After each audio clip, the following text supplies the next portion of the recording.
Hello guys, welcome back to my channel vibe with యోషి. మేమైతే mushroom curry తినాలని అనిపించింది అనమాట. సో చపాతీకి అయితే డ్రైగా చేసుకుంటాం, లేదంటే ఫ్రైలా చేసుకుంటాము. బట్ రైస్కి కాబట్టి కర్రీలా చేసుకోవాల్సి వచ్చిందనమాట. యాక్చువల్లీ నాకు డ్రైగా చేస్తేనే ఇష్టం మష్రూము, కానీ మేము ఎక్కువ మంది ఉన్నాం ఇంట్లో. పైగా ఇది రైస్కి సరిపోవాలి, అందరికీ సరిపోవాలి కాబట్టి ఈసారి అయితే మష్రూమ్ కర్రీ చేసామన్నమాట. ఇంకా ఈ మష్రూమ్స్ని అయితే ఇన్స్టాగ్రామ్ చీలా మష్రూమ్స్ వాళ్ళ దగ్గర అయితే తీసేసుకున్నాము. చాలా బాగుంటుందన్నమాట, మిల్కీ మష్రూమ్స్. ఇంకా వాళ్ళు మనకి హైజీన్గా ప్రొవైడ్ చేస్తారనమాట ఈ మష్రూమ్స్ని కూడా, ఇందులో డౌటే లేదు. ఒకవేళ మీకు కూడా కావాలంటే వాళ్ళ పేజ్ నుండి ఆర్డర్ పెట్టుకోండి. ఇంకా మష్రూమ్స్ ఎలా చేయాలో చూసేద్దాం. మష్రూమ్ కర్రీ మా స్టైల్లో. ఫస్ట్ అయితే మష్రూమ్స్ని బాగా, అంటే పెద్దగా తినాలంటే 3 పీసెస్ అట్లా కట్ చేసుకోండి. మీకు చిన్న చిన్నవిగా తినాలంటే 4 పీసెస్ 5 పీసెస్ అలా ఫస్ట్ మష్రూమ్స్ని అయితే కట్ చేసుకోండి. మేము చాలా పెద్దగా తినాలనేసి 2 పీసెస్గా కట్ చేసుకున్నాం మష్రూమ్ని అయితే. ఇంకా దాని తర్వాత అయితే దాన్ని వాష్ చేసుకున్నాము. క్లీన్గా వాష్ చేసుకోవాలి, మట్టి ఉంటుంది కదా కాబట్టి.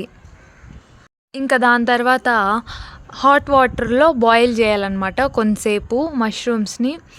అందులో కాస్త పసుపు, సాల్ట్ ఇవి 2 వేసుకోవాలి.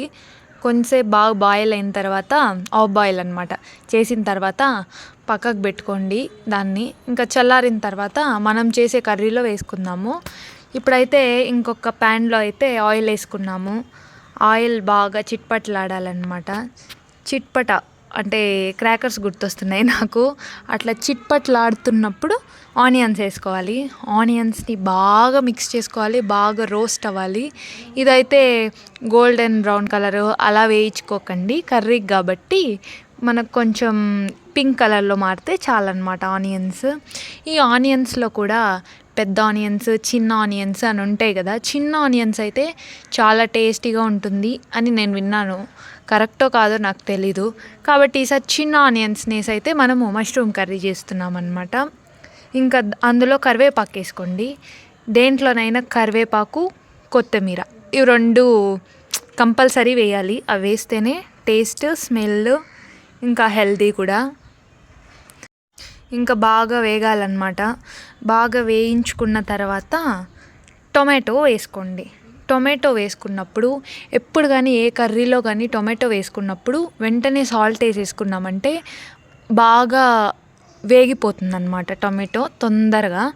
సో ఈ టిప్ని అయితే మీరు యూస్ చేసుకోండి. నాకు తెలిసిన టిప్ నేను మీకు చెప్తాను అనమాట. ఇంకా టమాటో వేసుకొని బాగా మిక్స్ చేసుకోండి. Mix it well. మష్రూమ్లో కూడా డిఫరెంట్ స్టైల్స్ చేస్తారు కదా. నాకైతే ప్రతి మష్రూమ్ కానీ పన్నీర్ కానీ ఇవి రెండింటిని ఎన్ని స్టైల్స్ ఉంటే అన్ని స్టైల్స్లో ట్రై చేసి తినాలని బాగా డిజైర్ అనమాట. ఇంకా వైల్డ్ ఫ్యాంటసీ అని కూడా అనొచ్చు. ఇంకా చెప్పాను కదా సాల్ట్ వేసుకోవాలని చెప్పి, సాల్ట్ వేసేసుకోండి. దాని తర్వాత మీ దగ్గర కానీ కసూరి మేతి కానీ ఉంటే వేసుకోండి. అదైతే ఆప్షనల్, వేసుకోవచ్చు వేసుకోకపోవచ్చు కూడా. ఒకవేళ ఉంటే వేసుకోండి, మా దగ్గర లేదు కాబట్టి మేము వేసుకోలేదు. ఇంక ఇందాక మనమైతే ఆఫ్ బాయిల్ చేసుకున్న మష్రూమ్స్ని అయితే హాట్ వాటర్లో ఉండింది కాబట్టి తీయలే. ఇప్పుడు ఈ ఫ్రై పక్కన చేసుకునే లోపు ఇదైతే చల్లారిపోయింది, తీసేసుకున్నాము. ఇంకా తీసుకున్నాక ఈ టొమాటోస్ బాగా సాస్ లాగా వేగిపోయిందనమాట మనం వేసుకున్నవన్నీ. అందులో ఈ ఆఫ్ బాయిల్ మష్రూమ్స్ని అయితే వేసేసుకుందాం. వేసేసుకొని ఇంకా బాగా మిక్స్ చేసుకోండి. ఎందుకు ఎల్లో కలర్లో ఉన్నాయని డౌట్ రావచ్చు, పసుపు వేసుకున్నాం కదా కాబట్టి అట్లే ఉంటుంది. సో నాలాంటి వాళ్ళకైతే ఈ డౌట్ అయితే వస్తుంది, గ్యారంటీ వస్తుంది. ఇంకా మా అత్త చేస్తుంది ఇది, నేను చేయట్లేదు ఈ వంట. నాకు వంటలు పెద్దగా రావు. సో తను చేస్తే నేనైతే వీడియోగ్రఫీ చేస్తాను. అండ్ ఎలా ఎలా చేయాలి, ఏదేది చేయాలనేది మాత్రం తెలుసు. బట్ ప్రాక్టికల్గా అయితే ఎప్పుడు ట్రై చేయలేదు. ఏదో ఎప్పుడో ఒక్కొక్క టైంలో ఒక్కొక్కటి చేస్తుంటాను. అది రేర్ కేస్ అనమాట. కొద్దిసేపు బాగా మష్రూమ్స్ని మిక్స్ చేసుకుంటూ దాంతో ఉంటే అప్పుడు మనకి ఆ స్మెల్ అనేది బాగా వస్తుందన్నమాట. ఇంకా అల్లం వెల్లుల్లి పేస్ట్, ఇదైతే స్టార్టింగ్లోనే ఆయిల్ వేసినప్పుడు వేసుకోవాలి. ఇలా కూడా వేసుకోవచ్చు మష్రూమ్స్ వేసిన తర్వాత కూడా. మనకైతే ఆయిల్లో వేసుకుంటే తర్వాత జింజర్ గార్లిక్ పేస్ట్ది స్మెల్ అయితే ఉండదు. ఇప్పుడు కూడా ఏం ఉండదు అనుకోండి, కాకపోతే బాగా ఉడకాలి. దాని తర్వాత రెడ్ చిల్లీ పౌడర్ వేసుకోండి. ఇంకా మేమైతే చెప్పాను కదా, ఆల్రెడీ చెప్పుంటాను నేను నా వీడియోస్లో, మేము కారం, ధనియాల పొడి, పసుపు మూడింటిని ఒక్కటిగా కొట్టుకుంటాం అన్నమాట.